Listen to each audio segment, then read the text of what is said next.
తారీఖున MLC elections అయితే పెడుతున్నారండి. ఇప్పుడు వైసీపీ నుంచి ఎవరొచ్చి పోటీ చేయొచ్చన్నా సరే చేయకుండా బెదిరిస్తున్నారండి ఇప్పుడున్న కూటమి ప్రభుత్వం. దీని గురించి ఏమంటారు? అదే కూటమి ఇప్పుడు చేస్తున్నది కూటమి ప్రభుత్వం ప్రజాపాలన లేదు.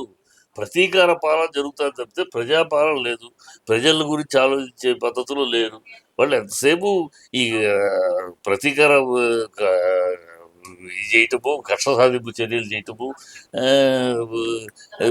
అబద్ధాలు వల్లి వేస్తూ ఎంతసేపు తన కొడుకుని ఏం చేయాలి ఆ వ్యూహంలో ఆయన ఉన్నాడు. నెక్స్ట్ నా స్టెప్ ఏంటనే వ్యూహంలో పవన్ కళ్యాణ్ ఉన్నాడు.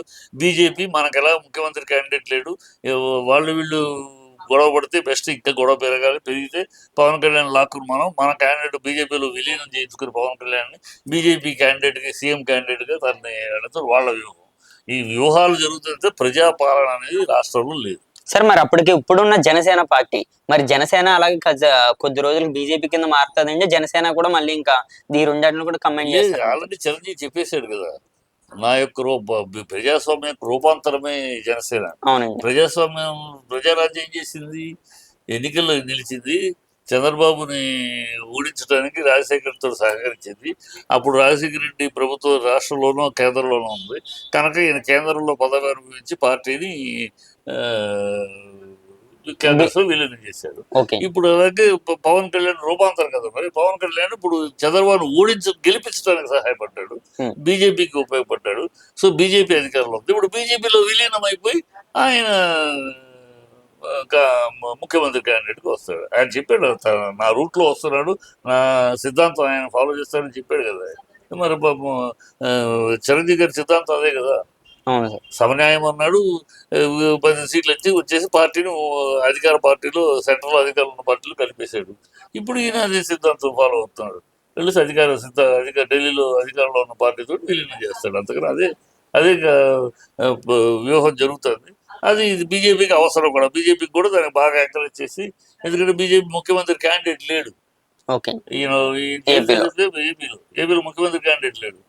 అంత తెలుగుదేశం నుంచి వచ్చిన వాళ్ళే కానీ బీజేపీ కార్యకర్తలని బీజేపీ యొక్క దీనికి పట్టుకున్న వాళ్ళు లేరు. అంత ఇవాళ బీజేపీ అనేది ఆంధ్రలో లేదు, బీబీపీ అయిపోయింది.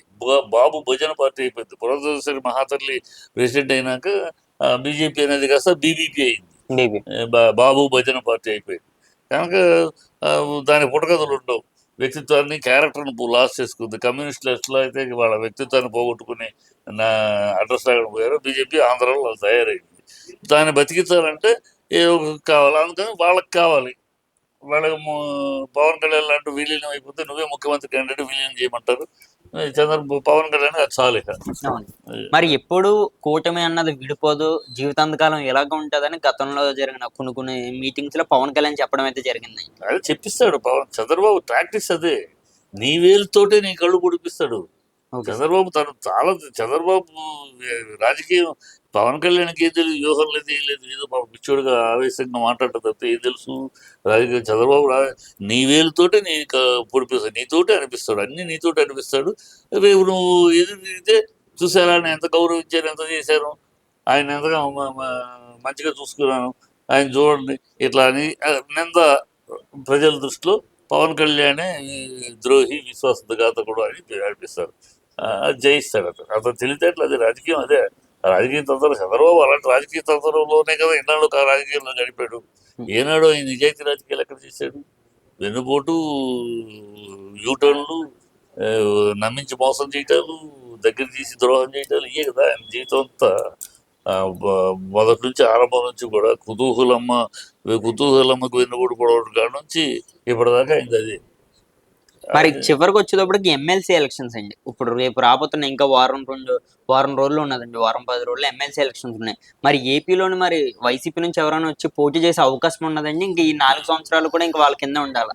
వాళ్ళ కింద పోటీ చేస్తారమ్మా, భయపడేవాళ్ళు ఏం కాదు. గొడవ చేస్తే అసలు ప్రజలు చూస్తున్నారు కదా, ప్రజలు చూస్తూ ఉంటారు కదా. వీళ్ళకి ఇక పుట్టగతులు ఉండవు, ఈ కూటమికి పుట్టగతులు ఉండవు.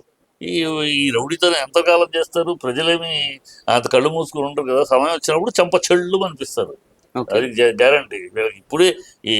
ఇప్పుడు కనుక ఎన్నికలు వస్తే, ఈ ఎన్నికలు కనుక మళ్ళీ వస్తే ఇప్పుడు కనుక పుట్టగతులు ఉండవు ఈ కూటమికి. తరిమి కొడతారు. అంత కసి కోపంతో ఉన్నారు.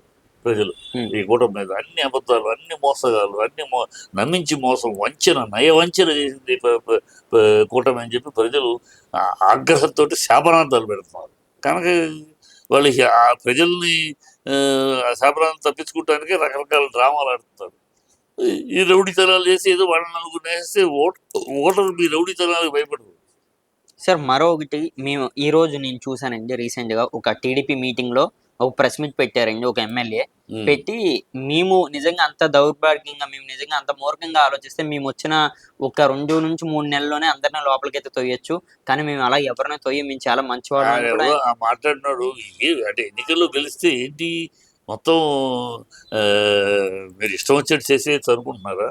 చట్టం లేదా? చట్టం గెలిచావు కనుక నువ్వు గెలిచింది చట్టాన్ని కాదు, కోర్టులు కాదు.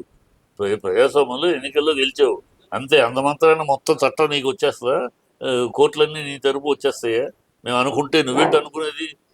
ప్రజలు అనుకుంటే మిమ్మల్ని తరిమి కొడతారు. ఆ పొజిషన్లో ఉన్నారు. ఆడిపించాడు. మేము తలుచుకుంటే 3 నెలల్లో ఏం చేస్తావు? 3 నెలల్లో చట్టం లేదా దేశంలో? నువ్వు గెలవగానే చట్టం నీకు అంకితం అయిపోద్దా? చట్టం నీ చుట్టం అయిపోద్దా? చట్టం అలా పనిచేయదు. ఎవడు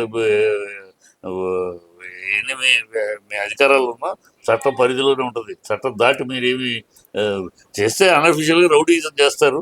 కార్యకర్తలు లోపలేస్తారు, పాప వాళ్ళకి ఆధారాలు కార్యకర్తలు వేస్తారు లోపల.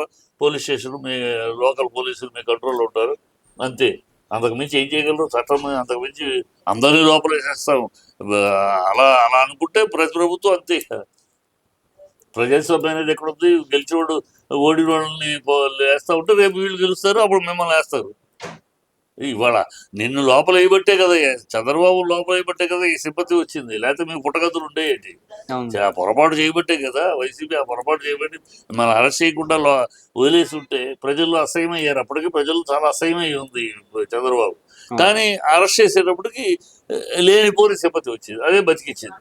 ఆ తప్పు చేశాడు, వైసీపీ చేసింది. అదే తప్పు మీరు చేసి మీ గుంట మీరు తవ్వుకుంటాడు, తవ్వుకోండి, ఎవడు కాదంటారు. Sir, thank you sir.